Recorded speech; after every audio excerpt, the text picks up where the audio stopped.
So information and communication technology, देखिए हर साल इसमें से जो 5 या 6 क्वेश्चन हमेशा आते हैं। 5 या 6 क्वेश्चन का मतलब है कि आपके एग्ज़ाम में 10 या 12 नंबर। आप देखिए कि यूजीसी नेट के एग्ज़ाम में एक-एक नंबर का भी बहुत ज़्यादा इम्पोर्टेंस है। और मान लीजिए आपने ये 5 क्वेश्चन यानी कि 10 नंबर अपने पक्के कर लिए, तो आपका एग्ज़ाम आसानी से हो जाएगा। सो देखिए, सबसे पहले हम जानते हैं आईसीटी यानी कि इंफॉर्मेशन एंड कम्युनिकेशन टेक्नोलॉजी होता क्या है। आप देखिए कि जो आज का ज़माना है ना, वो है क्या। आप सिंपल सा देखिए, इस पिक्चर में देख सकते हैं। यहाँ पे आप देखिए, ये हमारा अर्थ है। अर्थ के चारों तरफ देखिए किससे घिरा हुआ है, वो टेक्नोलॉजी से घिरा हुआ है। आप देखिए, कंप्यूटर है, लैपटॉप है, मोबाइल है ना, कैमरा है, सब कुछ वो क्या है, किससे चलेगा, है ना, टेक्नोलॉजी से। आप देखिए, हमारे घर में जो टेलीविज़न होते हैं और जो हम अपने मोबाइल का इस्तेमाल करते हैं, उस है ना, आप देखिए मोबाइल का इस्तेमाल कर रहे हैं हम, तो ये आपको वीडियो यहाँ पे पहुँचाई जा रही है।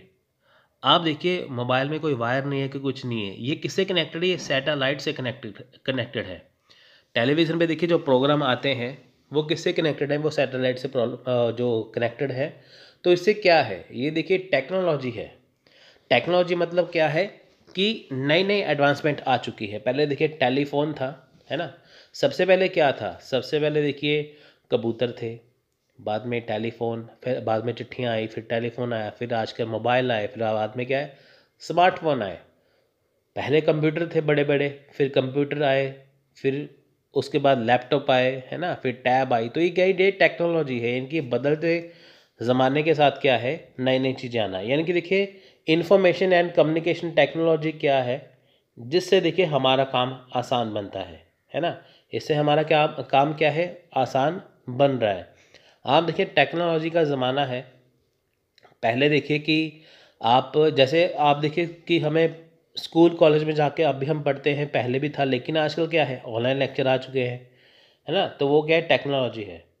सो देखिए, यहाँ पे क्या है, इंफॉर्मेशन कम्युनिकेशन का यहाँ पे सिंपल सा मतलब देखिए। देखिए इस पिक्चर में आप देखेंगे साथ में, इन्फॉर्मेशन क्या है, हमें इन्फॉर्मेशन कौन देता है, कैलकुलेटर, इंटरनेट। गूगल पे सर्च करेंगे आपको इन्फॉर्मेशन मिलेगी।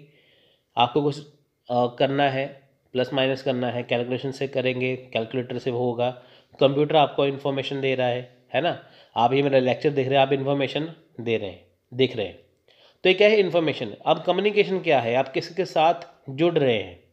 कम्युनिकेशन क्या है कि जैसे टेलीफोन का इस्तेमाल कर रहे हैं, वो कम्युनिकेशन का ज़रिया है।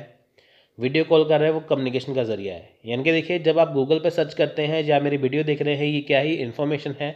लेकिन कम्युनिकेशन क्या है, आप मोबाइल के ज़रिए देख रहे हैं, मोबाइल आपका क्या हुआ, कम्युनिकेशन हुआ। सो यहाँ पे देखिए, स्टार्ट करते हैं बेसिक से। इंफॉर्मेशन एंड कम्युनिकेशन टेक्नोलॉजी यानी कि ICT is the infrastructure of modern computing. ICT stand for information and communication technology. यानी कि देखिए, आईसीटी जो है वो क्या है कि जो मॉडर्न ज़माना है ना, उसे कहते हैं ICT.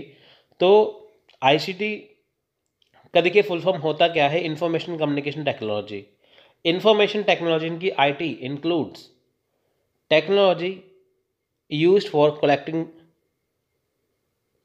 Processing, manipulating, storing and processing data. अब देखिए, ये होता क्या है, इंफॉर्मेशन कम्युनिकेशन टेक्नोलॉजी। देखिए यूज़ कहाँ पे होता है, डाटा कलेक्ट करने, किसी चीज़ को कलेक्ट करने के लिए, प्रोसेस करने के लिए, मैनिपुलेट करने के लिए अपने अकॉर्डिंग, स्टोरिंग करने के लिए, और डाटा को प्रोटेक्ट करने के लिए। आपके पास कंप्यूटर है, मोबाइल है, लैपटॉप है, तो वहाँ पे देखिए आपने डाटा कलेक्ट किया, उसे प्रोसेस किया, फिर आपने मैनिपुलेट किया, अपने हिसाब से फोल्डर बनाए, आपने स्टोर किया, आपने उसे प्रोटेक्ट किया।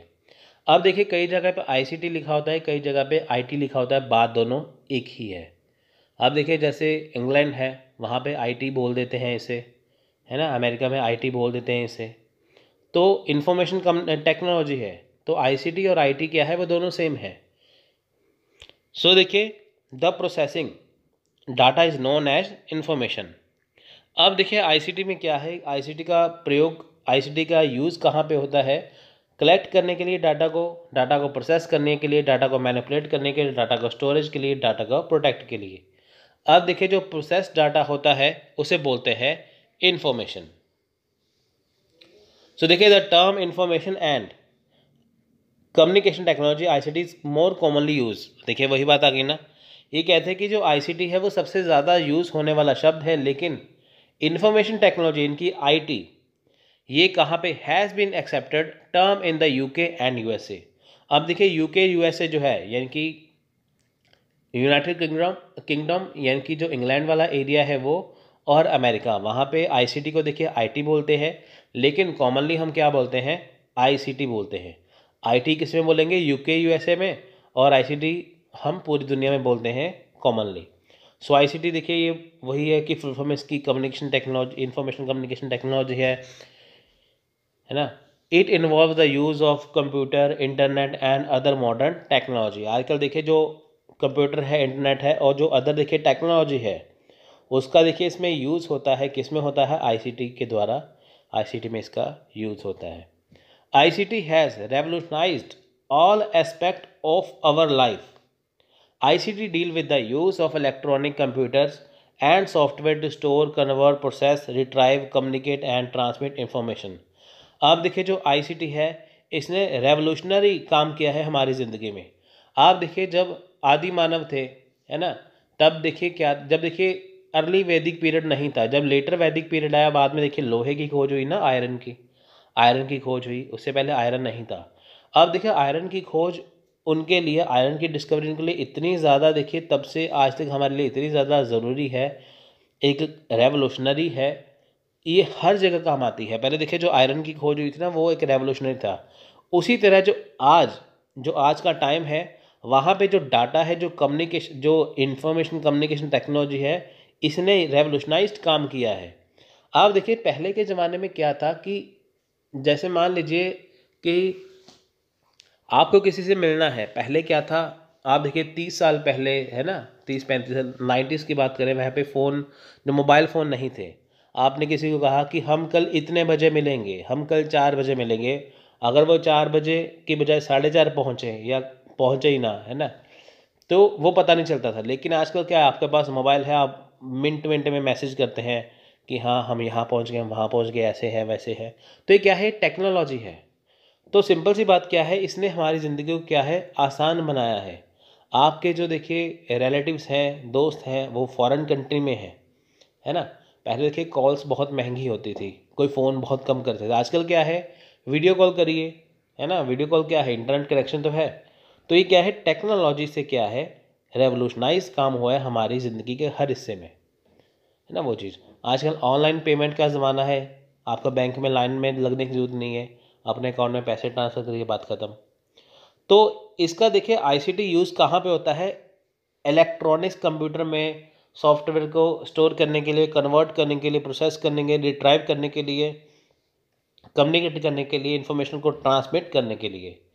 ICT is often use as an extended synonym for information IT। अब देखिए यहाँ पे वही इंफॉर्मेशन टेक्नोलॉजी इनकी ICT को देखिए IT के रूप में ही या IT के सिनोनिम्स के रूप में ही जो यूज़ किया जाता है। Although there is no single universal definition of ICT, the term is generally accepted to mean all devices, networking components, application and systems that combine allow people and organization। अब देखें यहाँ पे क्या है कि इसका कोई सिंगल यूज़ नहीं है, ये क्या है, यूनिवर्सल डेफिनेशन है ICT की, यानी कि हर जगह पे आपको ICT का डेफिनेशन सेम मिलेगा, कहीं भी चल जाइए। इसका मीनिंग क्या है कि जितने भी ऑल डिवाइसेस हैं, नेटवर्किंग कंपोनेंट्स हैं, एप्लीकेशन है, सिस्टम है, जो कुछ भी है ना, वो सारे देखिए, चाहे कोई पीपल है, चाहे कोई ऑर्गेनाइजेशन है, जैसे कोई देखिए बिजनेस है या नॉन प्रॉफिट कोई एजेंसी है ना, कोई गवर्नमेंट एजेंसी है, क्रिमिनल एंटरप्राइजेज है, to intact the in the digital world. अब देखिए यहाँ पे क्या ICT का हर जगह इस्तेमाल है। किसी को देखिए गवर्नमेंट को क्रिमिनल रिकॉर्ड चेक करना हो तो उसका सारा डाटा किस में है, उसका सारा डाटा जो है वो कंप्यूटर के अंदर है। कोई बैंक है, उसका सारा डाटा कंप्यूटर के अंदर है ना, कोई बिजनेस मैन, उसका सारा डाटा कंप्यूटर के अंदर है। तो ICT का जो यूज़ है बहुत ज़्यादा इस्तेमाल हुआ है पूरे दुनिया को डिजिटल करने के लिए, है ना, डिजिटल करने के लिए वो चीज़ है। आप जैसे ऑनलाइन एग्ज़ाम देते हैं, पहले क्या था, ऑफलाइन एग्ज़ाम था UGC नेट का, तो ये क्या है, ये डिजिटल वर्ड तो है, ये आईसीटी का इस्तेमाल तो हुआ। सो देखिए, students be aware of this devices and know how and when to use them. अब देखिए, जो स्टूडेंट्स हैं उनको अवेयर होना चाहिए कि इन डिवाइसेस का कहाँ पे इस्तेमाल होना चाहिए, कैसे इस्तेमाल होना चाहिए। अब देखिए, कई गलत तरीके से उपयोग करते हैं ना, कई गलत तरीके से उसको इस्तेमाल करते हैं। They must have mastered a wide range of ICT tool in common use and they must have the confidence and capability to learn to use new ICT tools and they become available. अब देखिए, जो students हैं उनको पता है, आप देखिए हर एक को स्मार्टफोन चलाना आता है, हर एक जो है, जो स्टूडेंट है वो मास्टरी कर चुका है आईसीटी में। हर एक को देखिए हर एक चीज़ आती है, छोटे बच्चे को भी देखिए मोबाइल चलाना आता है ना। तो है क्या, हर एक चीज़ जो है वो हर एक स्टूडेंट कैपेबल हो चुका है, कैपेबिलिटी आ चुकी है, कॉन्फिडेंस आ चुका है कि वो आईसीटी का जो इस्तेमाल है वो आसानी से कर सकता है। All the students are not expected to understand the inner working of these devices. They should have enough of an understanding of the principle underlying them to appreciate the basic of how they work. आप देखिए, student को ये नहीं पता है ना, उनको ये पता है कि ये चीज़ का इस्तेमाल कैसे करना है, उसको ये पता है कि ये अंडरस्टैंड ऐसे करना है। कई देखिए, कईयों को ये नहीं पता कि वो डिवाइस जो होती है वो अंदर से काम कैसे करते हैं। अब देखिए, जिसने बीसीए वगैरह की हो या कंप्यूटर की पढ़ाई की हो, है ना, तो वो क्या है, वो आसानी से इनर पार्ट को समझेगा। आप देखिए, किसी का, आप देखिए अगर आप मोबाइल चलाते हैं तो ज़रूरी नहीं है कि आपको पता हो कि उसके अंदर कौन से पार्ट्स वर्क कर रहे हैं, इस पार्ट्स का क्या मीनिंग है, ये कैसे काम करेगा, है ना। आपको तो ये पता होगा कि आपके मोबाइल में फ़ीचर क्या है, आपको वो चलाने हैं स्मार्टफोन में बस। देखिए, five sub areas of ICT literacy have been identify for assessment. आप देखिए, जो 5 सब एरिया है आईसीटी के वो दिखाई दिए हैं, आइडेंटिफाई किए गए हैं असेसमेंट के लिए। सो देखिए, construction and exchange of idea and solution. अब देखिए, जो आइडियाज़ हैं, जो सोल्यूशन है, अब देखिए ये क्या है, आइडियाज़ को कंस्ट्रक्ट करना, आइडिया को एक्सचेंज करना, सोल्यूशन को, है ना, करना। तो ये किसका काम है, आईसीटी का। अब देखिए, मान लीजिए कोई प्रॉब्लम आती है आपको चलाने में, है ना, आपको मान फ़ोन चलाने में प्रॉब्लम आए, यूट्यूब पर सर्च करके बताइए कि इसका सोल्यूशन क्या है। तो आइडिया एक्सचेंज हो गया ना वो चीज़। इंफॉर्मेशन रिसर्च, है ना, देखिए जो रिसर्च के बारे में इंफॉर्मेशन है, या आप किसी चीज़ के बारे में, इंफॉर्मेशन के बारे में रिसर्च करना चाहते हैं तो वो आपको आसानी से इसमें मिल जाएगी। इन्वेस्टिगेशन ऑफ प्रॉब्लम, अब अगर देखिए आपके सामने कोई प्रॉब्लम है, आप उसे इन्वेस्टिगेट करना चाहते हैं, आपको पता होगा कि ये चीज़ कैसे चलाएं, नया मोबाइल लिया है ये कैसे चलाएं,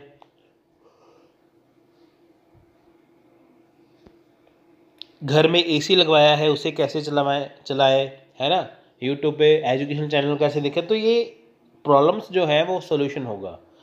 अगर आपको नोट्स बनाने हैं, फ्री में तैयारी करनी है, अगर आपको बुक्स लेनी है, कुछ भी करना है, तो उसके लिए क्या है, आप अपनी प्रॉब्लम को सॉल्व करेंगे किस पे, गूगल पे, यूट्यूब पे। तो वो किसकी हेल्प से होगा, आईसीटी की। Acknowledgement of ideas and information. अब देखिए, जो आपको आइडिया और इन्फॉर्मेशन की देखिए एक्नॉलेजमेंट आ जाएगी, है ना, आपको नई नई चीज़ें यहाँ पे सीखने को मिलेगी, नए नए आइडियाज़ होंगे, नई नई इन्फॉर्मेशन आपको मिलेगी। Selection and use of digital tool. अब देखिए, आपको यूज़ करना होगा, देखना होगा कि जो डिजिटल टूल्स हैं आजकल वो कैसे इस्तेमाल होते हैं, कैसे इस्तेमाल किए जाते हैं। तो ये 5 सब एरिया हैं। सो देखिए, to understand the importance of ICT, imagine your life without the internet, phone, computer, laptop etcetera. अब देखिए, अगर आपको आईसीटी की इम्पोर्टेंस जाननी है तो देखिए, आप सोच के देखिए कि अगर जो आपकी लाइफ है वो बिना इंटरनेट के, बिना फ़ोन के, बिना कंप्यूटर के, बिना लैपटॉप के कैसी है। देखिए, आज से 30 साल पहले लोग ऐसे ही जीते थे, लेकिन आजकल हर एक व्यक्ति के पास, हर एक पर्सन के पास क्या है, मोबाइल फ़ोन है। वो चाहे अमीर है, गरीब है, किसी के पास तो देखिए फ़ोन तो होता ही है। अब देखिए, मान लीजिए आपका इंटरनेट जो है या व्हाट्सएप है, इंटरनेट आपका एक दिन के लिए बंद हो जाए तो आपको ऐसे लगेगा कि जैसे आपकी जो लाइफ है उसका कुछ हिस्सा जो है वो डैमेज हो चुका है ना, ऐसे लगता है आपको। सो देखिए, इससे आपको पता चलेगा कि आईसीटी की कितनी बड़ी वैल्यू है। Visualise your trying to complete assignment without the help of Google and copy paste। अगर देखिए, अगर आपको कोई चीज़ बनानी है तो देखिए आप ट्राई करिए बिना गूगल की हेल्प लिए, बिना कॉपी पेस्ट किए खुद से, तो आपको देखिए बहुत बड़ा हार्ड वर्क लगेगा वो। our lives would have been very different without all these gadget and advancement। अब देखिए जो हमारी जो लाइफ है ना, वो देखिए बहुत ज़्यादा डिफरेंट हो जाएगी अगर हमारे पास ये गैजेट ना हो, ये एडवांस चीज़ें ना हो।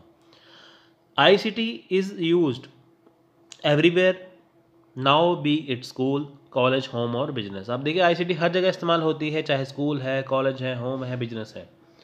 स्कूल में देखिए स्मार्ट बोर्ड लगे होते हैं, ऑनलाइन लेक्चर दिए जाते हैं, कॉलेज में ऑनलाइन लेक्चर दिए जाते हैं, है ना। होम में भी आप इस्तेमाल कर सकते हैं, जैसे आपने देखिए अपना जो LED है, स्मार्ट TV आजकल आ चुके हैं, उसको वाईफाई से कनेक्ट कर दिया तो आपका देखिए इंटरनेट चलने लग पड़ा, है ना। बिजनेस जो देखिए होते हैं, आप देखिए ऑनलाइन पेमेंट होती है बिजनेस टू बिजनेस, है ना, वैसे करके मेल्स होती हैं ऐसे करके। तो सभी में क्या है, इन सभी में द यूज़ ऑफ ICT का इसमें इस्तेमाल होता है। सो अकॉर्डिंग टू UNESCT 2002, यानी कि 2002 की बात है ये, अकॉर्डिंग टू UNESCT 2002 के according, ICT refers to form of technology that are use to create, store, share and transmit, exchange information. ये कहते हैं कि जो ICT है वो क्या है, वो टेक्नोलॉजी के बहुत सारी फॉर्म्स हैं, है ना। तो इसका काम क्या होता है कि डाटा को क्रिएट करना, स्टोर करना, शेयर करना, ट्रांसमिट करना या इंफॉर्मेशन को एक्सचेंज करना। ICT includes radio, television, video, DVD, telephone, satellite system, computer and network, hardware and software. So देखिए यहाँ पे क्या है कि जो ICT में बहुत सारी चीज़ें, जैसे कि रेडियो है, टेलीविज़न है, वीडियो है, TV है, टेलीफोन है। टेलीफोन में देखिए चाहे वो वायर वाले हो, चाहे वो मोबाइल फ़ोन हो, सैटेलाइट सिस्टम है, कंप्यूटर नेटवर्क है, हार्डवेयर सॉफ्टवेयर, सभी तरह की जो चीज़ें क्या हैं वो क्या है, ICT है। आप देखिए हमारी ज़िंदगी ICT से घिरी हुई है ना। सो नेशनल करिकुलम फ्रेमवर्क 2005 यानी कि NCF 2005 has also highlighted the importance of ICT in school education. अब देखिए नेशनल करिकुलम फ्रेमवर्क क्या होता है कि जो स्कूल का सिलेबस डिसाइड करते हैं, बनाते हैं वो। अब देखिए importance of ICT in school education, ये बताते हैं कि ICT की जो इम्पोर्टेंस है स्कूल एजुकेशन में बहुत ज़्यादा है। Keeping in the mind the importance of ICT, a major paradigm shift is imperative in education characterized by imparting instruction, collaborating learning, multidisciplinary problem solving and promoting critical and creative think skill। आप देखिए कहते हैं कि school education में बहुत ज़्यादा ज़रूरी है ICT। क्यों? देखिए क्योंकि जो मेजर काम होते हैं ना, जो मेजर पैराडिम है, देखिए कहाँ पे डिपेंड है।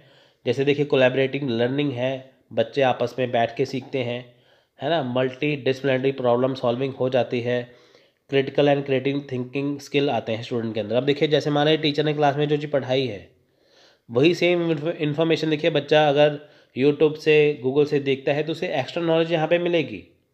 अगर देखिए ICT होगा तभी तो पॉसिबल होगा। The world bank, numerous governmental authorities and non-governmental organization advocate policies and program that aim to bridge the digital divide by providing great access to ICT among those individual and population struggling to afford it। These various institutions assert that those without ICT capability are left out the multiple opportunities and benefit that ICT create and will therefore fall further behind in socio-economic terms। अब देखिए जो world bank है, world bank जो कहते हैं कि जो numerous government authorities हैं, जो नॉन गवर्नमेंट NGOs हैं, अब देखिए उनके जो एम्स हैं, जो पॉलिसीज़ है, जो प्रोग्राम्स है ना, वो देखिए एक ब्रिज का काम करता है डिजिटल डिवाइड में। अब देखिए जैसे आपको देखिए कि देखना हो कि कौन सा देश गरीब है, कौन सा देश अमीर है, को कैसा है, तो इंटरनेट से, गूगल से आसानी से पता चल जाता है। तो एक तो सस्ता भी पड़ता है, ऊपर से अच्छा भी होता है, करेक्ट भी होता है। तो उससे क्या है, पता लगाया जा सकता है कि कहाँ पे किस चीज़ को कौन से लोग कहाँ पे क्या स्ट्रगल कर रहे हैं, है ना। तो देखिए इसमें बहुत सारी चीज़ें इसमें आते हैं, बहुत सारे इंस्टीट्यूशन इसमें आते हैं, मल्टीपल अपॉर्चुनिटीज़ मिलती हैं। आईसीटी से देखिए बहुत ज़्यादा बेनिफिट मिलता है, सोशो इकोनॉमिक टर्म से बहुत ज़्यादा बेनिफिट इसमें मिलता है। The United Nations considered one of its sustainable development goals. अब देखिए जो यूनाइटेड नेशन है, इनकी जो यूएनओ है हमारा, संयुक्त राष्ट्र जैसे हिंदी में कहते हैं, उसने देखिए सस्टेनेबल डेवलपमेंट गोल जो हमारे देखिए 17 गोल होते हैं, सस्टेनेबल डेवलपमेंट गोल SDG, उनमें से आईसीटी को बहुत इम्पोर्टेंट माना है, उसका एक गोल माना है। To significantly increase access to information and communication technology and strive to provide universal and affordable access to the internet in the least development countries by 2020। अब देखिए वो कहते हैं कि ज़्यादा से ज़्यादा कंट्री को 2020 तक सभी को आईसीटी जो है वो प्रोवाइड होनी चाहिए, है ना, अफोर्डेबल एक्सेस देना चाहिए इंटरनेट का 2020 तक तकरीबन सारी कंट्री को।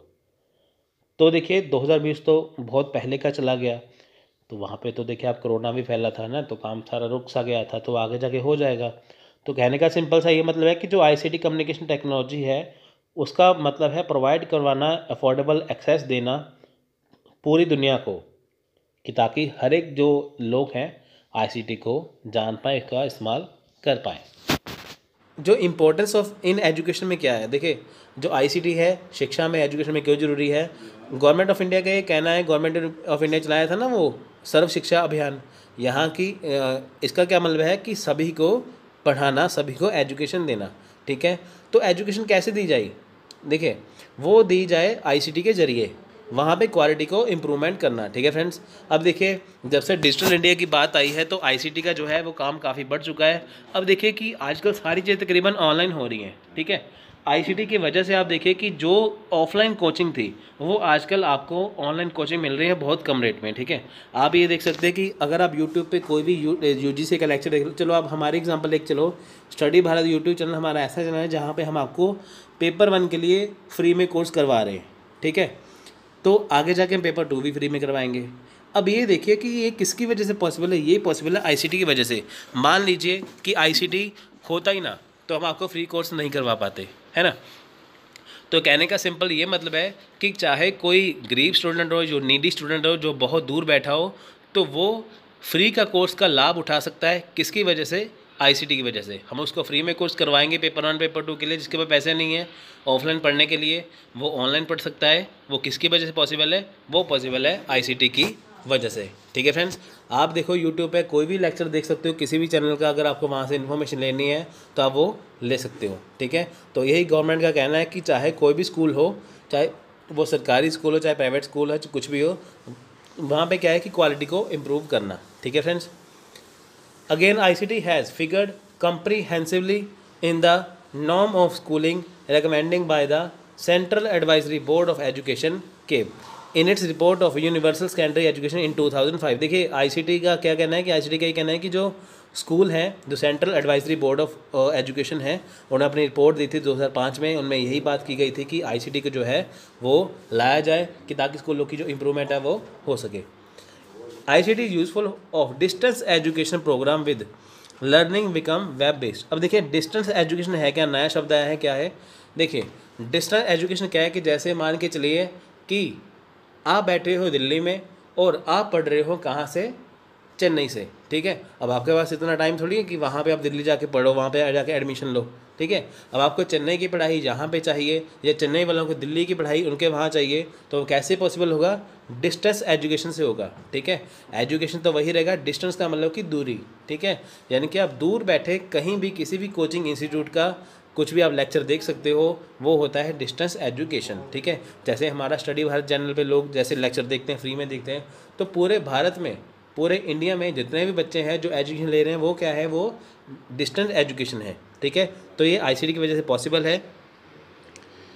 Provide training for teacher with using ICTs in the classroom to be supported by well train teacher. देखिए इसमें है क्या कि जो पुराने टीचर हैं, देखिए जो एक्सपीरियंस टीचर पुराने टीचर को बहुत है, पर वो किस में है, ऑफलाइन टीचिंग में इनको एक्सपीरियंस है, ऑनलाइन में बिल्कुल भी नहीं है। अब देखिए जो ICT के जो वेल ट्रेन टीचर हैं वो क्या करेंगे कि वो जो पुराने टीचर हैं जो ऑफलाइन पढ़ाते हैं उनको ट्रेनिंग देना, ठीक है, कि ताकि जो उनकी नॉलेज है वही नॉलेज जो है वो अपनी ऑनलाइन एजुकेशन में दे सकें, जिससे ज़्यादा से ज़्यादा बच्चे जो बेनिफिट उठा सकें। नेक्स्ट है national mission on education through information and communication and technology, ठीक है। अब देखिए NME ICT, पहली बात तो आपकी इसकी फुल फॉर्म आनी चाहिए। ICT की फॉर्म तो सेम रहेगी, NME की याद रख लेना, नेशनल मिशन ऑन एजुकेशन, ठीक है, आपके पेपर में पूछ सकते हैं। Is an ambitious project undertaken by ministry of human resource development यानी कि MHRD, ठीक है। आपको कमेंट बॉक्स में लिख के बताना है कि जो MHRD जो अभी नए मिनिस्टर हमारे कौन बने, यानी कि हमारे जो एजुकेशन मिनिस्टर हैं वो कौन बने हैं, ठीक है, अभी रिसेंटली चेंज हुए हैं, ठीक है फ्रेंड्स। अब देखिए कि जो नेशनल मिशन ऑफ एजुकेशन और MHRD ने क्या मिला है, ये जो प्रोजेक्ट बनाया है, ठीक है, पहले ही शुरू किसने किया था, NME ICT ने, फिर इसको अंडरटेक किसने किया, MHRD ने, ठीक है। तो इसका क्या मतलब है, देखिए government of India with a view to seamlessly providing quality educational content to all the eligible and willing learners in India. It has envisaged content and connectivity as the twin pedals for initiating and accelerating ICT enable higher education। देखो इनका क्या मतलब था, इनका ही मतलब था कि चाहे कोई भी हो, चाहे स्कूल हो, चाहे कुछ भी हो, वहाँ पे हायर एजुकेशन में ICT का इस्तेमाल करना है, ठीक है फ्रेंड्स। अब आप देखिए कि पहले ज़माना था हार्डवर्क का, आजकल ज़माना है स्मार्ट वर्क का, यानी कि आज से हम 10 साल पहले, अब 10 साल पहले की बात करते हैं, ज़्यादा दूर नहीं जाते, हम 10 साल पहले की बात करते हैं कि जब आप स्कूल में कॉलेज में पढ़ते थे तब इंटरनेट का इतना खास इस्तेमाल नहीं होता था, ठीक है। वहाँ पर अगर आपको कोई टॉपिक ढूंढना होता था तो आप क्या करते थे कि आप बुक्स को ढूंढते थे पहले, ठीक है, कि ये टॉपिक आपको कौन सी बुक से मिलेगा, तो आप उसमें से लिखते थे, कोई कुछ करते थे, आपको काफ़ी हार्डवर्क करना पड़ता था। अब क्या हो गया है कि आपको कोई टॉपिक की ज़रूरत है, आपको कोई बुक लेने की ज़रूरत नहीं है, सिंपली आप गूगल पे या यूट्यूब पे सर्च करिए, आपको सारी इन्फॉर्मेशन मिल जाएगी। उससे फ़ायदा क्या हुआ, आपका पैसा भी बचा, आपकी मनी सेव भी हुई, आपका समय भी बचा, यानी कि आपका टाइम भी सेव हो गया, ठीक है। तो ये कौन सा काम हुआ, ये हुआ स्मार्ट वर्क का। 10 साल पहले कौन सा था, हार्ड वर्क जो बुक से ढूंढते थे, आजकल कौन सा है, स्मार्ट वर्क। ये स्मार्ट वर्क किसी वजह से पॉसिबल है, ये हुआ है ICT की वजह से। आपको मैं साथ साथ इसलिए ये बता रहा हूँ क्योंकि आपको ICT की वैल्यू जो है वो पता चल पाए, ठीक है फ्रेंड्स। तो गवर्नमेंट का भी यही कहना था, MHRD का, ठीक है, एंड जो नेशनल मिशन ऑन एजुकेशन का ये सपना था, गोल था, तो इसको जो ministry of human resource development यानी कि MHRD ने इसको अंडरटेक किया। इनका ये मतलब था कि हायर एजुकेशन में ICT को जोड़ा जाए। It plans to focus on appropriate pedagogy for e-learning. Pedagogy का मतलब ये होता है, देखिए फ्रेंड्स, ये शब्द है टेट की बुक्स का, CTET की बुक का, ठीक है, मतलब ये पैडागोजी इसमें आती है। पैडागोजी का मतलब है शिक्षा शास्त्र, यानी कि जो चीज़ पढ़ानी है वो कैसे पढ़ाई जाए, ठीक है। पैडागोजी का मतलब होता है कि जो चीज़ पढ़ाने जा रहे हैं वो कैसे पढ़ाई जानी चाहिए, ठीक है। For e-learning providing facility of performing experiments through virtual laboratories, online testing and clarification. देखिए यानी कि जो हम फोकस करें हायर एजुकेशन के ऊपर, वो हमें किस हिसाब से पढ़ाना है, चाहे वो E-लर्निंग है, चाहे वो वर्चुअल लेबोरेटरीज है, चाहे ऑनलाइन टेस्टिंग है, चाहे कुछ भी है, ठीक है। आपको वो चीज़ कैसे पढ़ानी है, किस हिसाब से पढ़ानी है, ठीक है, वो डिसाइड करना है यहाँ पे, ठीक है। On the online availability of teacher to guide and mentor learner. अब देखिए जो टीचर जो कौन ऑनलाइन जो अवेलेबल होंगे, कैसे कैसे जो मेंटर होंगे जो बच्चों को पढ़ाएंगे। Utilisation of available education satellite यानी कि EDUSAT and direct to home DTI platform, training and empowerment of teacher to effectively use the new method of teaching learning etcetera. देखिए इस पैरे का आपको मैं सिंपल सा मीनिंग समझाता हूँ, ठीक है। आपने 3 चीज़ें नई देखी होंगी टीचिंग एप्टीट्यूड के अंदर, जिसका नाम था स्वयं प्रभा और मूक, ठीक है। ये क्या था, ये डिजिटल प्लेटफॉर्म था जो आपको एजुसेट के जरिए DTH के माध्यम से, DTH के प्लेटफॉर्म से आपको ये प्रोवाइड कराया जाएगा। अब आपके घर में चाहे केबल टीवी हो, चाहे आपके घर में डिश टीवी हो, वहाँ पे आपको 3 चैनल जरूर मिलेंगे, स्वयं प्रभा और मूक। वहाँ पे क्या है कि वहाँ पे आपको 4-4 घंटे के गैप में वहाँ पे टीचर पढ़ाते हैं, वो बहुत ही हाई फैकल्टी है। यानी कि अगर आपको कोई भी कोर्स करना है, आप वहाँ पे जाके पहले फॉर्म भरिए, फॉर्म भरने के बाद आपको कोई भी कोर्स सेलेक्ट करना है, आपको सारे लेक्चर वहाँ पे मिल जाएंगे। यानी कि जो बच्चे जो स्कूल कॉलेज में जा नहीं सकते या जो जॉब करते हैं, उनके पास इतना टाइम नहीं है वो अपना टाइम दे पाएँ। ठीक है फ्रेंड्स, होता है ना ऐसे कि जैसे जो जॉब करते हैं या तो उनको जॉब छोड़नी पड़ेगी या तो पढ़ाई करनी पड़ेगी, दोनों में से एक चीज़ करनी पड़ेगी। अब जब से डिजिटल इंडिया जो आया है, उन्होंने ये बात सामने रखी है कि पढ़ाई जो ज़रूरी है वो जॉब के साथ साथ भी की जाए। अब वहाँ पे 4-4 घंटे के गैप में आपको सेम कोर्स करवाया जा रहा है। आप अपने टाइम के हिसाब से कभी भी उसको ज्वाइन कर सकते हो। ठीक है, चाहे रात को 10 बजे आ रहे हो अपने काम से, तो आप तब भी आके पढ़ सकते हो। ठीक है, वहाँ पे को टॉप फैकल्टी द्वारा पढ़ाया जाएगा। तो ये कुछ किसकी वजह से पॉसिबल है? ये पॉसिबल है आईसीटी की वजह से। ठीक है, यानी कि डायरेक्ट टू होम डीटीएच में आपको जो हायर एजुकेशन में जो आईसीटी जो दिया जा रहा है, उसमें आपको जो स्वयं प्रभा मूक दिया जा रहा है, वो इसी के माध्यम से दिया जा रहा है, जिसमें हाई फैकल्टी के टीचर आपको पढ़ाते हैं। नेक्स्ट है स्कूल मैनेजमेंट इंफॉर्मेशन सिस्टम, यानी कि स्कूल MIS।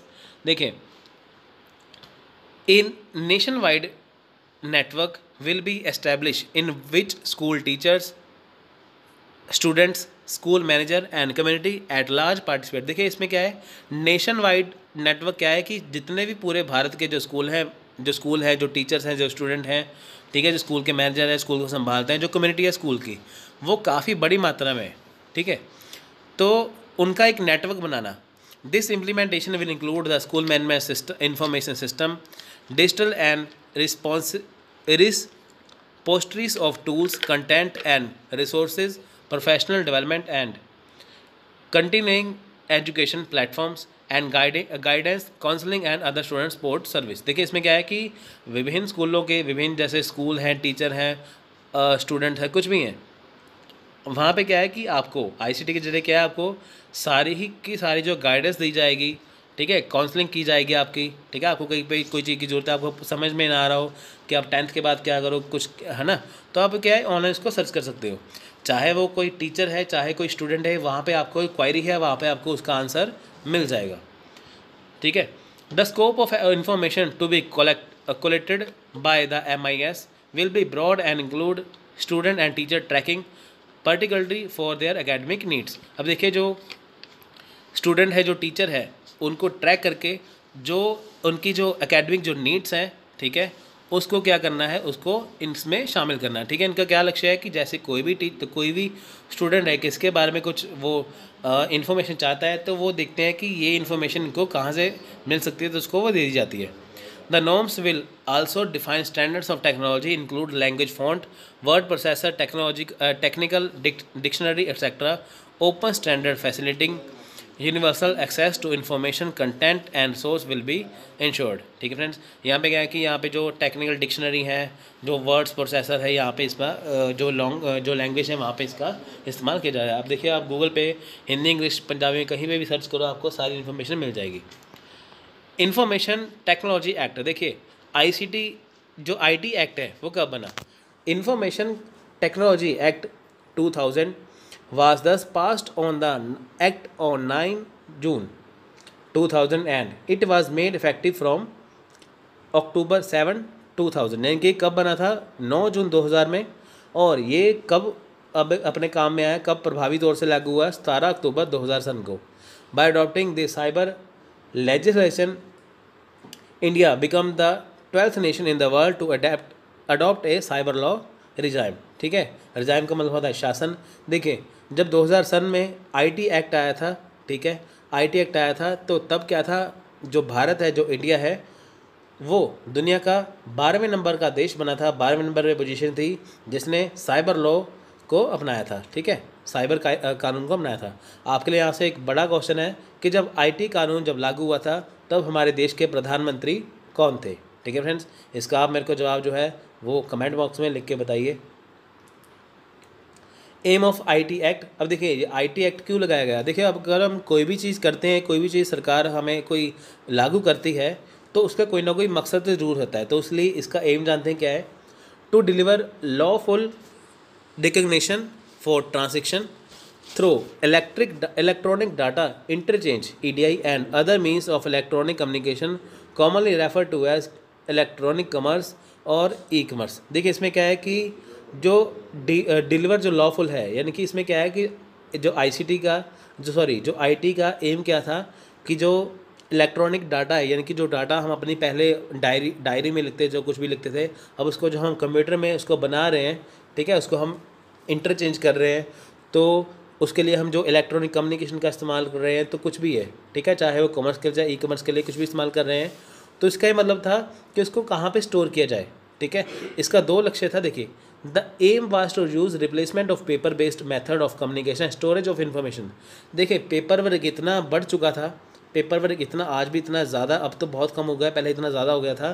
पेपर वर्क को कम करने के लिए इन्होंने आईटी को लगाया था कि ताकि जो पेपर के अंदर इन्फॉर्मेशन, जो फाइलों के अंदर इन्फॉर्मेशन दी जा रही है, वही सेम इन्फॉर्मेशन कहाँ पे दी जाए, वो स्टोर की जाए किसी मेमोरी के अंदर। अब आपको मैं सिंपल एक यहाँ पे एग्जांपल दूंगा। मान लीजिए आपके पास यूजीसी नेट के लिए बुक पड़ी हुई हैं, ठीक है, आपके पास यूजीसी नेट के लिए 8-10 किताबें पड़ी होंगी, ठीक है, 8-10 किताबें हैं आपकी, वो बुक्स हैं आपकी, वो काफ़ी जगह घेरेंगी, ठीक है। तो अगर आपके पास वही बुक आपके पास सॉफ्ट कॉपी में हो, यानी कि आपके वो पेन ड्राइव में हो, तो आप उसको ईजिली कैरी कर सकते हो, कहीं भी लेके जा सकते हो, ठीक है। 10 किताबें आप तो एग्ज़ाम में भी नहीं लेके जा सकते, ना कहीं रिश्तेदार के घर पे लेके जा सकते हो, ना अपने घर पे उसको रख तो सकते हो, पर वो जगह काफ़ी लेगा। अगर वही डाटा आपके पास पेन ड्राइव के अंदर हो, तो उसको ईजिली रखा जा सकता है कहीं पे भी, ठीक है फ्रेंड्स। तो उसको डिलीट करके दूसरा भी डाला जा सकता है। गवर्नमेंट का भी यही एम था कि जो फाइलें हैं पेपर वर्क का कम करके, यहाँ पे क्या है कि स्टोरेज ऑफ इंफॉर्मेशन है वो कंप्यूटर के अंदर रखा जाए, इसलिए ये आईटी एक्ट बनाया गया, ठीक है। To facilitate electronic filing of document with the government agency and further to amend the Indian Penal Code, the Indian Evidence Act 1872, the Bankers Act 1891, and the and the Reserve Bank of India Act 1934, and for matter connected therewith और incidental thereto। देखो यहाँ पे क्या है कि government की जो agencies हैं उनके जो पीनल कोड का जो इंडियन पीनल कोड है, इनके जो कानून की धाराएं जहाँ से शुरू होती हैं, तो उसमें थोड़ा उसमें अमेंडमेंट किया गया, ठीक है। जो इंडियन एविडेंस एक्ट है 1872, जो बैंकर्स एक्ट एविडेंस एक्ट है 1891, जो रिजर्व बैंक ऑफ इंडिया का एक्ट है आरबीआई एक्ट है 1934, ठीक है, उसके अकॉर्डिंग इसको बनाया गया, ठीक है फ्रेंड्स। तो इसका ये एम था कि पेपर वर्क को कम करना, ठीक है। तो डिजिटल इंडिया जो मोदी जी ने शुरू किया था, उसका भी यही लक्ष्य था, ऑब्जेक्टिव था कि पेपर वर्क को बिल्कुल ख़त्म किया जाए। अब आप देखिए कि सारे काम जो हैं वो ऑनलाइन हो रहे हैं, ठीक है। पहले आपको जगह जगह पे गवर्नमेंट जो है दफ्तरों के चक्कर काटने पड़ते थे, ठीक है, आजकल सारा ही काम जो है वो ऑनलाइन हो रहा है। आप ये मान के चलो कि जब पहले इसका जो फॉर्म भरा जाता है यूजीसी नेट का या कोई भी फॉर्म भरा जाता था, वो पोस्टल के ज़रिए भरा जाता था। तो दिक्कत कहाँ पे आती थी, आपने फॉर्म तो भर दिया, वहाँ पे ऑफिस में पहुँचता नहीं था, या अगर फॉर्म आपका पहुँच गया तो जो आपका रोल नंबर है वो आपको टाइम से नहीं मिलता था, तो कुछ बच्चों का एग्ज़ाम रह जाता था। तो आजकल जो आईसीटी की वजह से जो ऑनलाइन सिस्टम सब कुछ हो चुका है, तो आपका जो फॉर्म है फटाफट सबमिट भी हो जाता है, आपको जो है वो फटाफट आप कहीं से भी डाउनलोड कर सकते हो रोल नंबर, ठीक है फ्रेंड्स। तो ये काफ़ी इसमें सहूलियत मिल चुकी है। तो नेक्स्ट है साइबर सिक्योरिटी। अब देखिए साइबर सिक्योरिटी क्या है। Cyber security denotes the technology and procedure intend to safeguard computer networks and data from unlawful admittance, weakness and attack, transport through the internet by cyber delinquents. देखिए पहले चोरियां होती थी, कहाँ से होती थी, घरों से। देखिए चोरियां पहले होती थी यहाँ से होगी वहाँ से होगी, होती थी मैनुअली होती थी।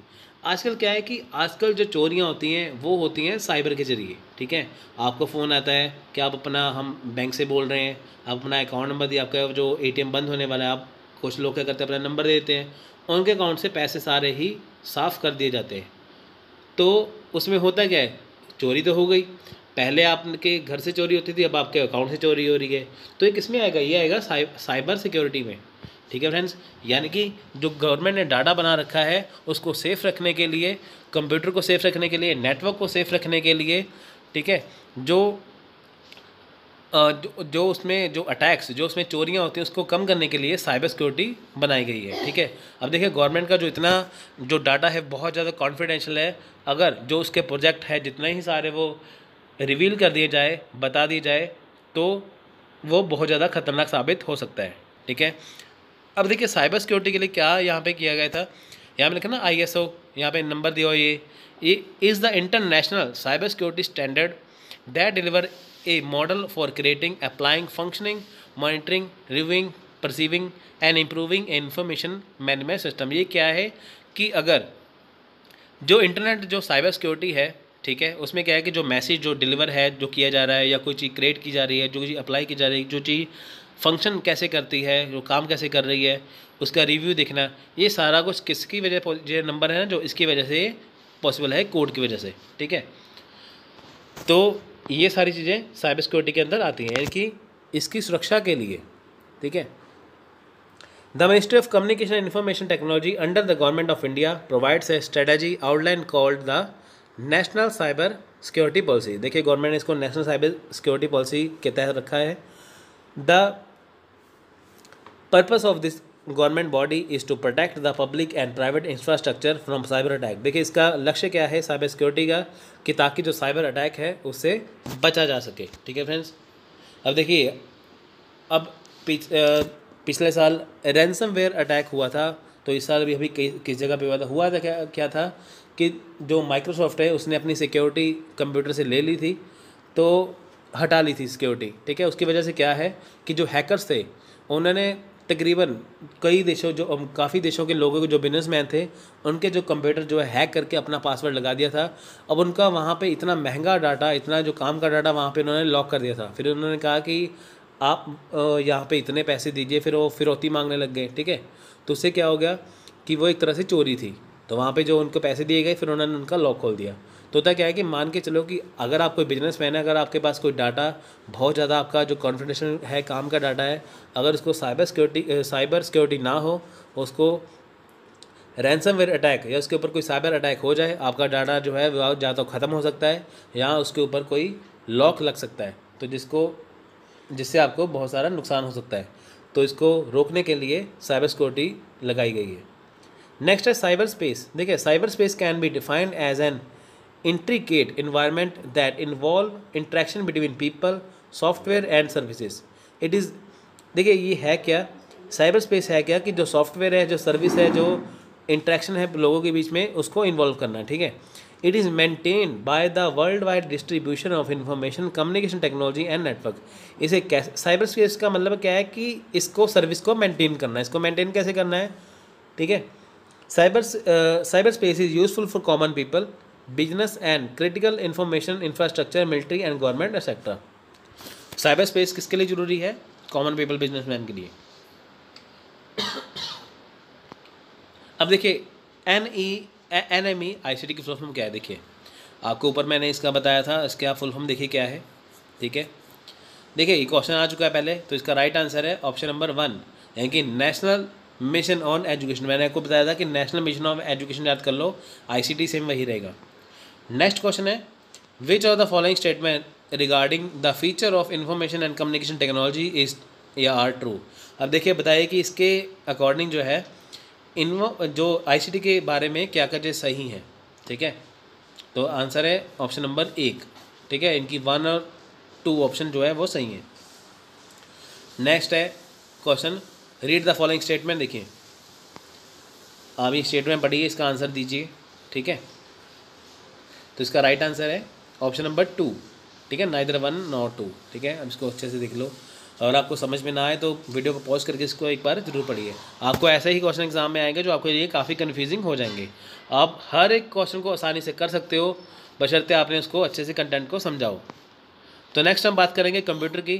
तो फ्रेंड्स इस लेक्चर में हम 2 ही चीज़ें करने वाले हैं पार्ट 1 में, एक करेंगे ICT, एक करेंगे कंप्यूटर। ठीक है, इसके टोटल 3 लेक्चर आएंगे, तीनों लेक्चर में कवर हो जाएगा पूरा। कंप्यूटर देखिए क्या है फ्रेंड्स, आप एक बात कॉमन देखिए, आपका जो इस बार जो सिलेबस चेंज हुआ है ICT के लिए, उसमें भी कंप्यूटर का कहीं मेंशन नहीं किया गया।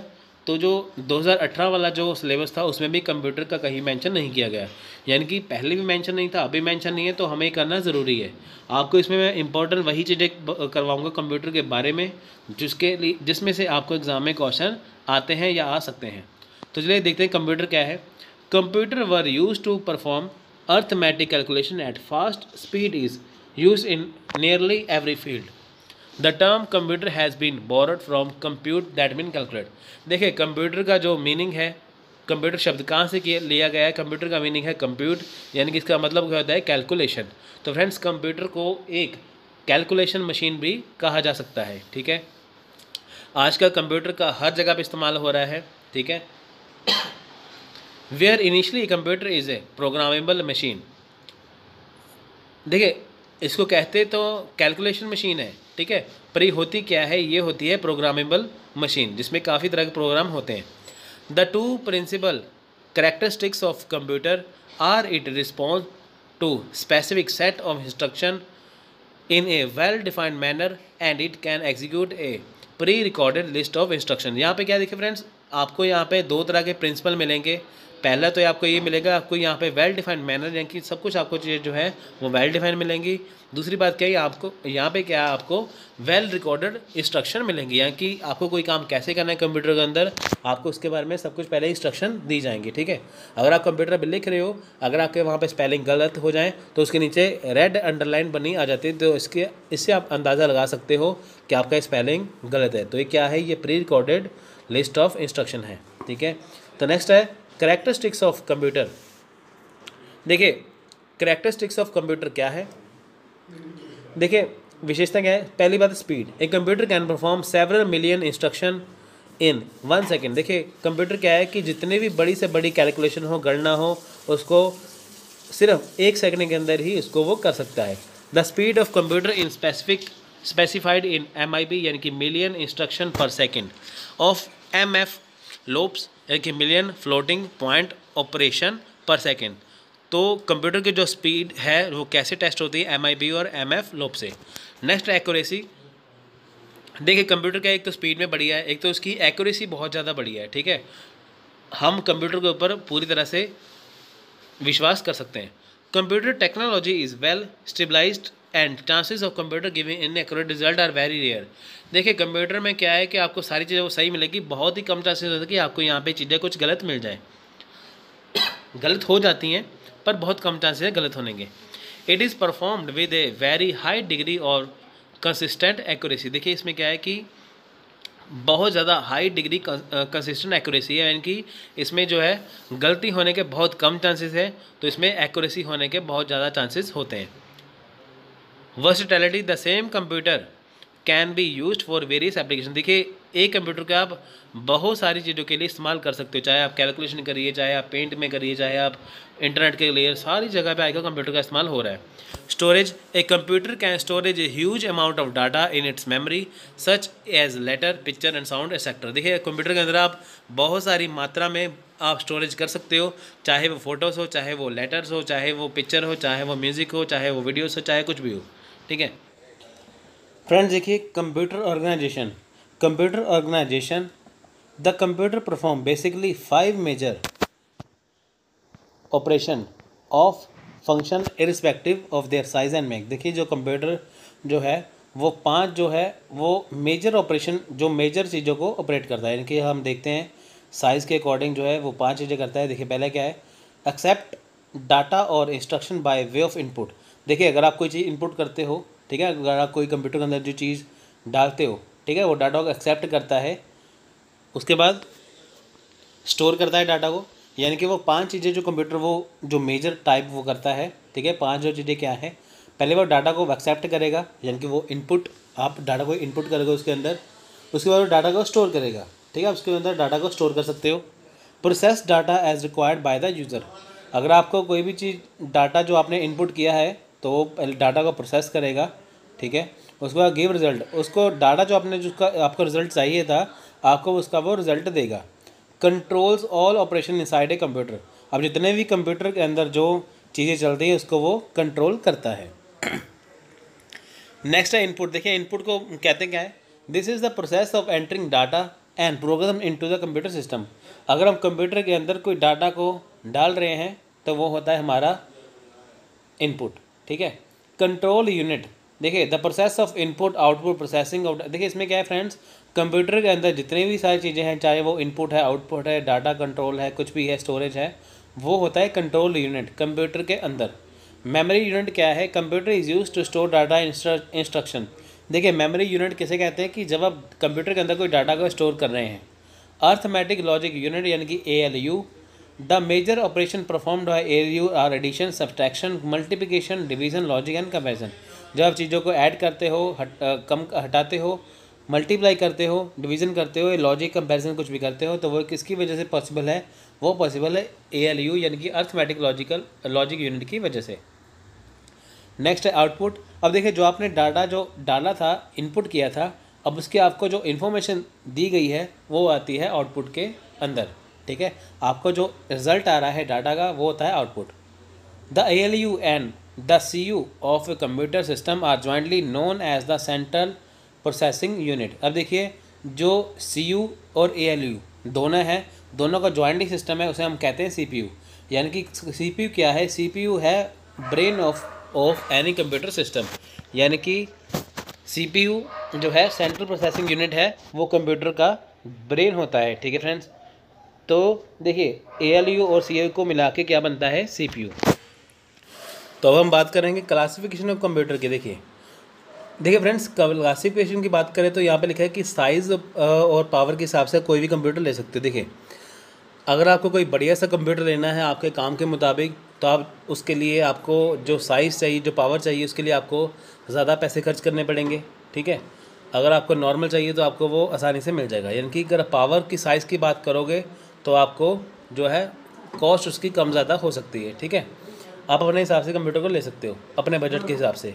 नेक्स्ट देखिए पहला है personal computer, small single user computer based on micro processor. इसमें क्या है कि देखिए स्मॉल कंप्यूटर है, सिंगल यूज़र कंप्यूटर है। इसमें क्या है? ये माइक्रो प्रोसेसर होता है, यानी कि जिसका प्रोसेसर है वो छोटा होता है। In addition to the micro processor a personal computer has a keyboard for entering data, a monitor for display information and a storage device for saving data.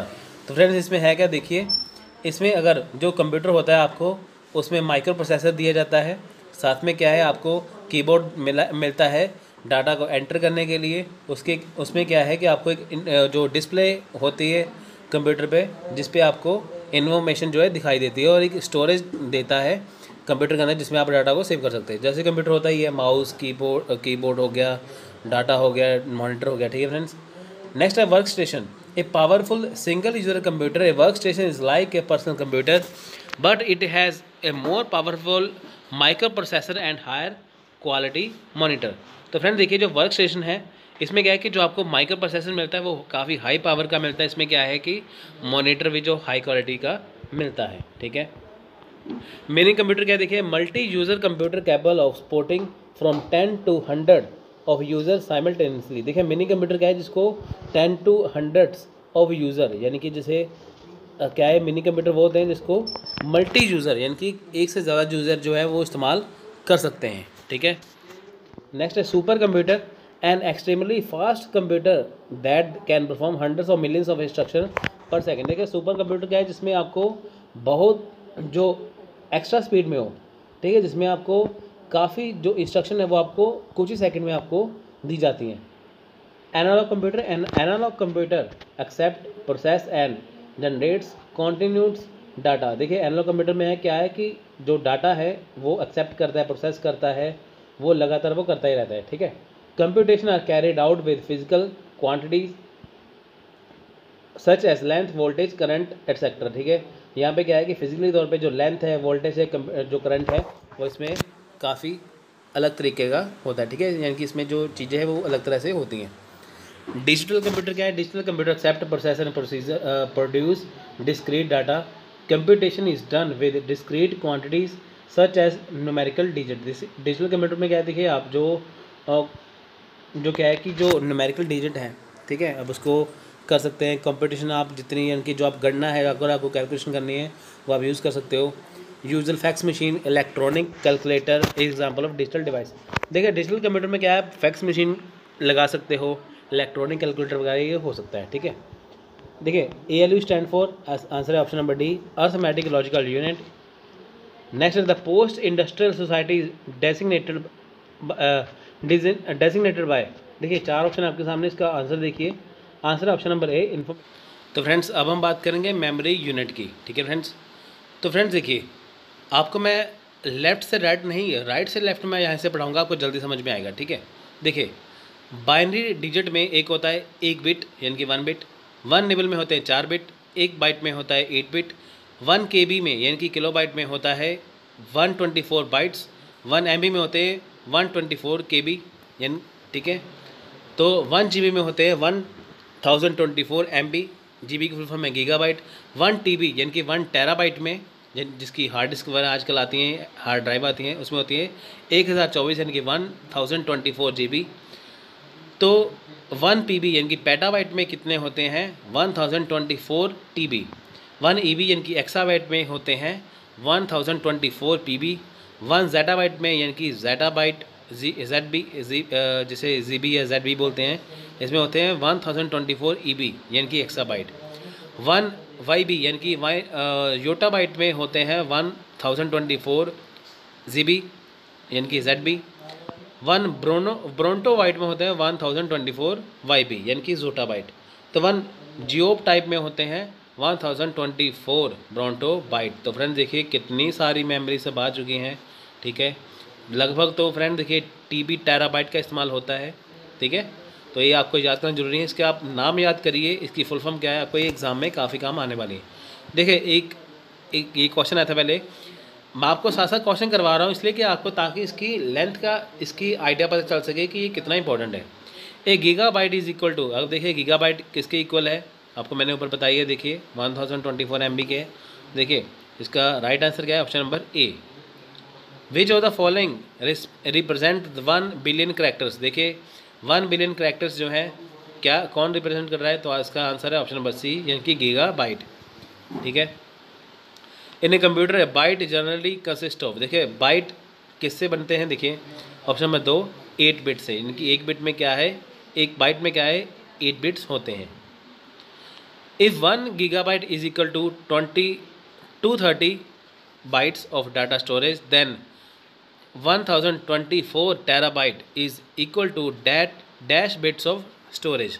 तो इसका राइट आंसर है ऑप्शन नंबर 2 यानी कि 253, ठीक है। तो ये technically question था, आपको ये आना चाहिए, ठीक है। नेक्स्ट हम बात करेंगे कंप्यूटर नेटवर्क की। देखिए कंप्यूटर नेटवर्क के बारे में बात करते हैं। तो कंप्यूटर नेटवर्क है क्या, कि जब हम कंप्यूटर का नेटवर्क आपस में जोड़ते हैं, ठीक है। देखिए a computer network is a system in which multiple computer are connected to each other to share information and resources. जब बहुत सारे कंप्यूटर आपस में जुड़ते हैं तो उसे बोलते हैं कंप्यूटर नेटवर्क। देखिए फ्रेंड्स, होता ऐसे है कि जैसे आप किसी कंप्यूटर सेंटर या किसी कंप्यूटर कैफ़े में जाके देखते हो, तो वहाँ पे कंप्यूटर जो है, सारे कंप्यूटर जो है एक कंप्यूटर से कनेक्टेड होते हैं, तो उसे बोलते हैं कंप्यूटर नेटवर्क, ठीक है। इसमें क्या है कि अगर आपको इन्फॉर्मेशन शेयर करनी है, रिसोर्सेज को शेयर करने हैं, ठीक है, जब आप ऑनलाइन एग्ज़ाम देने जाते हो तो वो भी कंप्यूटर नेटवर्क के अंदर ही आता है। Network help connect a printer, scanner और fax machine to on computer let other computers of the networks, ठीक है। यहाँ पे क्या है, देखिए इसमें क्या है, बहुत सारे कंप्यूटर आपस में जोड़ोगे और नेटवर्क्स हेल्प क्या करेंगे कि इसमें आप प्रिंटर जोड़ो, स्कैनर, फैक्स मशीन वगैरह सब कुछ जोड़ सकते हो कंप्यूटर के अंदर। Computer network can be discriminated into various types such as client server, peer to peer hybrid, depending upon its architecture. देखिए कंप्यूटर जो नेटवर्क है वो अलग अलग हो सकता है, किसमें, जब क्लाइंट सर्विस की बात हो, पीर टू पीर यानी कि सहपाठी से सहपाठी, ठीक है, और ये डिपेंड करता है इसके आर्किटेक्चर पे, ठीक है। तो टाइप्स ऑफ कंप्यूटर नेटवर्क क्या है, देखिए इसको हम डिटेल में भी करेंगे।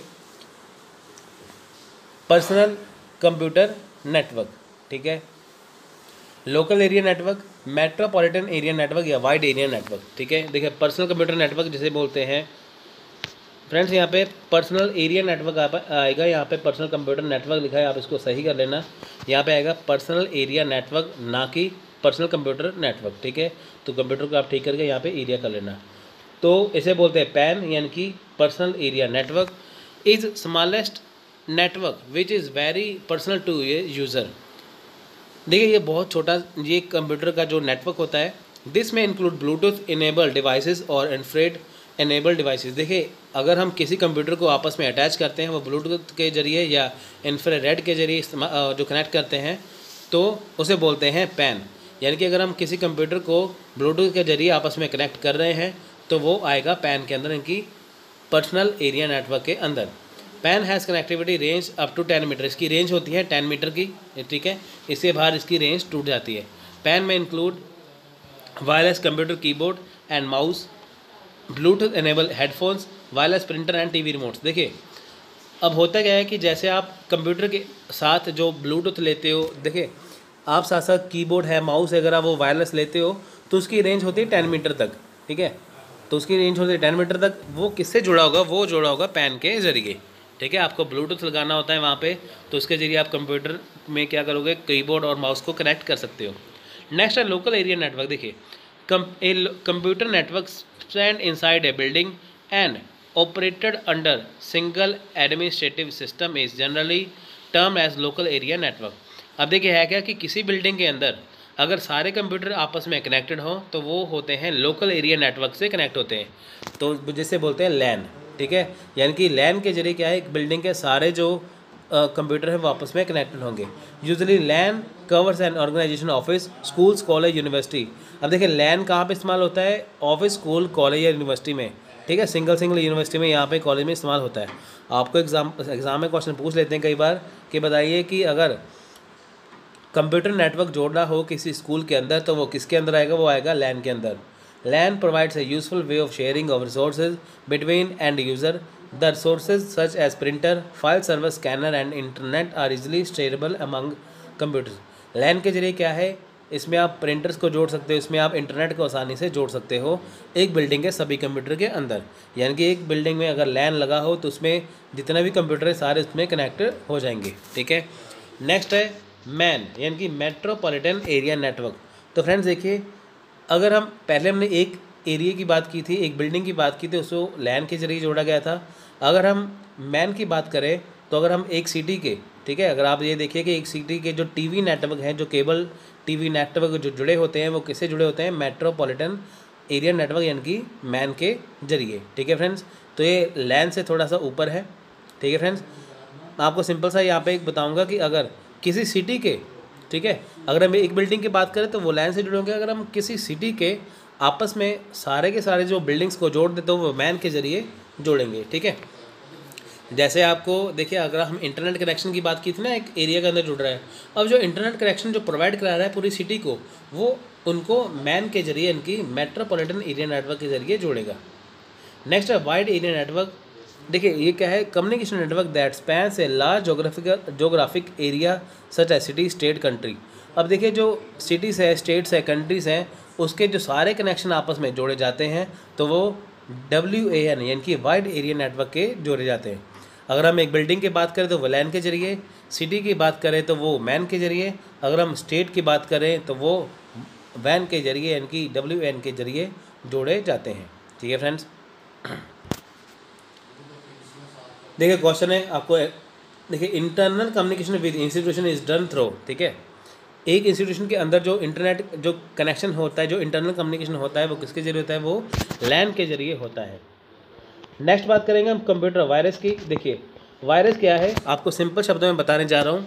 मान के चले कि जैसे आपको कोई, आपकी हेल्थ ख़राब हो गई है, ठीक है, आप मौसम चेंज हुआ, आपकी तबीयत ख़राब हो गई, ठीक है, तो ऐसे ही कंप्यूटर की या आपके जो लैपटॉप उसकी तबीयत भी ख़राब हो जाती है। वो किसकी वजह होती है? वायरस की वजह से, ठीक है।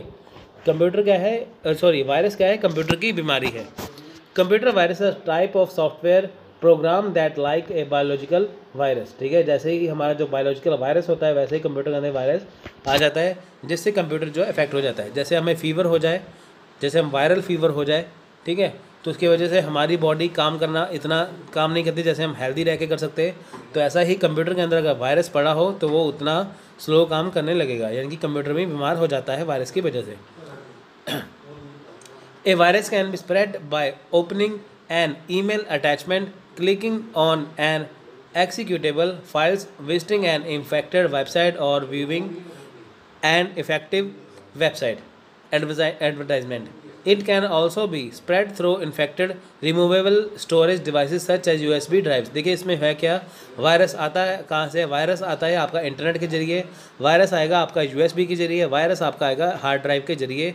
जब आप कोई इन्फेक्टेड डाटा कंप्यूटर के अंदर स्टोर कर देते हो तो वो क्या करता है कि वो वायरस फैल जाता है कंप्यूटर के अंदर। तो कंप्यूटर क्या करता है कि अपना जो काम करना इतना बंद कर देता है। ठीक है, तो वायरस क्या है, कंप्यूटर का एक को बीमार करने वाला एक ज़रिया है। तो अगर हम कोई फ़ोन अटैच कर लें, अगर हम कोई पेन ड्राइव अटैच कर ले जिसमें वायरस हो, तो वो कंप्यूटर को ख़राब कर देगा। ठीक है, जिससे क्या है कंप्यूटर की स्पीड जो है स्लो हो जाएगी, आपका उसमें जो क्या है कि काफ़ी इसमें इफेक्ट पड़ सकता है। सिम्टम्स ऑफ कंप्यूटर वायरस, देखिए कंप्यूटर आपका स्लो हो, जैसे आपके कैसे पता चलेगा कि आपके कंप्यूटर के अंदर जो वायरस आ चुके हैं, सिम्टम्स क्या है। देखिए स्लो कंप्यूटर परफॉर्मेंस, यानी कि जो आपके कंप्यूटर की जो परफॉर्मेंस है वो स्लो हो जाएगी। एरेटिक कंप्यूटर बिहेवियर, जो आपके कंप्यूटर का बिहेवियर है वो नॉर्मली नहीं रहेगा। अनएक्सप्लेनेड डाटा लॉस, ठीक है, यहाँ पे क्या है कि जो आपका जो डाटा है वो काफ़ी लॉस हो जाएगा। फ्रीक्वेंट कंप्यूटर क्रैशेस, देखिए जो है इसमें क्या है कि लगातार आपके कंप्यूटर में क्रैशेस होते जाएंगे, कभी विंडो ख़राब हो जाएगी, कभी कुछ ख़राब हो जाएगा। ठीक है, ये कंप्यूटर जो है सिम्टम्स है। नेक्स्ट है टाइप्स ऑफ वायरस। देखिए वायरस के टाइप्स क्या हैं। Boot sector virus, direct action virus, resident virus, multipartite virus, polymorphic virus, overtime virus, space filler virus, file infector virus, macro virus. यानी कि Melissa is one of the most known macro virus. देखिए जो Melissa है वो macro virus के अंदर ही आता है। आपको एग्जाम में क्वेश्चन टेक्निकली पूछ सकते हैं कि बताइए इन चारों ऑप्शन में से कौन सा वायरस नहीं है। नहीं है का मतलब क्या है कि आपको सारे वायरस के नाम याद करने पड़ेंगे, तभी आप नहीं का आंसर दे पाओगे। ठीक है, तो हम बात करेंगे एंटीवायरस की। तो जैसे हमारी बॉडी के अंदर वायरस घुस जाता है, तो अगर हम दवाई वो खाते हैं, जो दवाई खाते हैं, तो उससे क्या हमारी बॉडी ठीक हो जाती है। तो ऐसे ही कंप्यूटर है, अगर उसमें कोई वायरस घुस जाए, उसको हटाने के लिए हमें एंटीवायरस का इस्तेमाल करना होता है। आजकल बहुत सारे एंटीवायरस हैं जो आपको टोटल सिक्योरिटी देते हैं, जो आपको इंटरनल सिक्योरिटी भी साथ में देते हैं, जो बहुत ज़्यादा ही ज़रूरी है ताकि आपका जो कंप्यूटर है वो अफेक्टेड ना हो पाए। देखिए एंटीवायरस क्या है। Software is use to safeguard a computer from malware, including viruses, computer worms, and Trojan horses. Antivirus software may also remove or prevent spyware and adware, along with other form of malicious program। देखिए antivirus क्या है कि computer के को virus से बचाने के लिए, ठीक है, अगर कंप्यूटर के अंदर कोई वायरस हो, उसको हटाने के लिए, कंप्यूटर को वायरस से बचाने के लिए, तो एंटीवायरस का इस्तेमाल किया जाता है। अगर कंप्यूटर के अंदर कोई वायरस है, वो एंटीवायरस के जरिए हटाया जा सकता है। कंप्यूटर के अंदर वायरस ना आए तो उसके लिए भी एंटीवायरस का इस्तेमाल होता है। अब देखिए एंटीवायरस की टाइप्स देखेंगे क्या है। नोड 32, कैस्पर स्काई आजकल फ्रेंड्स ज़्यादा चल रहा है, ये टोटल सिक्योरिटी साथ में देते हैं आपको। ठीक है, इंटरनेट सिक्योरिटी इसमें मिल जाती है। Norton, Avast, Wipro, AVG, Bitdefender, Microsoft security essential, pandas. ठीक है, ये सारे ये एंटीवायरस के नाम हैं। तो आपको वायरस और एंटीवायरस के नाम याद करने हैं। एग्जाम में आपको एक क्वेश्चन मिक्स करके पूछ लेंगे। ठीक है, देखिए कंप्यूटर वायरस इज ए, ठीक है, आपके सामने 4 ऑप्शन है, hardware, bacteria, software, none of this. ठीक है, तो इसका राइट आंसर है सी, ये सॉफ्टवेयर है। ठीक है, कंप्यूटर वायरस सॉफ्टवेयर के जरिए आते हैं। ठीक है, an unsolicited email message send to many recipient at once. देखिए अगर जो ईमेल मैसेज जो होता है, अगर आपको अनसॉलिसिटेड, ठीक है, आपको जो मैसेज जो दिया जाए वो आपको जो अनसॉलिसिटेड मैसेज है वो काफ़ी जो रेसिपेंट को दे दिया जाए, ठीक है, वो क्या है, वॉर्म वायरस, थ्रेट या स्पैम, तो वो है वॉर्म। ठीक है, तो नेक्स्ट है प्रोटोकॉल। देखिए इसकी आपको सिंपल सी डेफिनेशन बताऊंगा क्या है।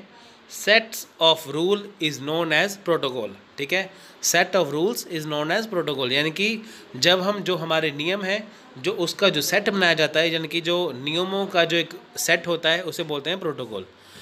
ठीक है, इन कंप्यूटिंग प्रोटोकॉल और communication, protocol is a set of rules in which computer communicate. देखिए कंप्यूटर जैसे कैसे चलता है, कैसे कम्युनिकेट करता है, तो वो किसके जरिए करता है, वो प्रोटोकॉल के जरिए करता है। प्रोटोकॉल है क्या, प्रोटोकॉल है सेट ऑफ रूल्स को। जब हम देखिए with each other that protocol says what part of conversation comes at which time, it also says how to end the communication. देखिए कम्युनिकेशन कैसे करना है, बात कैसे करनी है, कम्युनिकेशन का एंड कैसे करना है, ये सब कुछ प्रोटोकॉल के तहत आता है जो कंप्यूटर के अंदर होता है। अब आप अपने फ़ोन से बात करोगे, आपका फ़ोन भी जो स्मार्टफोन है वो भी कंप्यूटर के जैसे ही आजकल बिहेव होता है। आप अपने फ़ोन को कंप्यूटर के जैसे इस्तेमाल कर सकते हैं, ठीक है। आजकल तो ऐसे स्मार्टफोन है उसके आप साथ मोबाइल और जो माउस है वो भी इस्तेमाल कर सकते हो, ठीक है। तो आपका जो स्मार्टफोन है वो एक तरह से कंप्यूटर ही हो चुका है। अब आप देखिए, जब आप उससे कॉल लगाते हो तो आप कॉल को जो काटते हो, कॉल को एंड करते हो, ठीक है, वो किसके ज़रिए होता है? वो सेट ऑफ रूल के ज़रिए होता है जिसे प्रोटोकॉल बोला जाता है।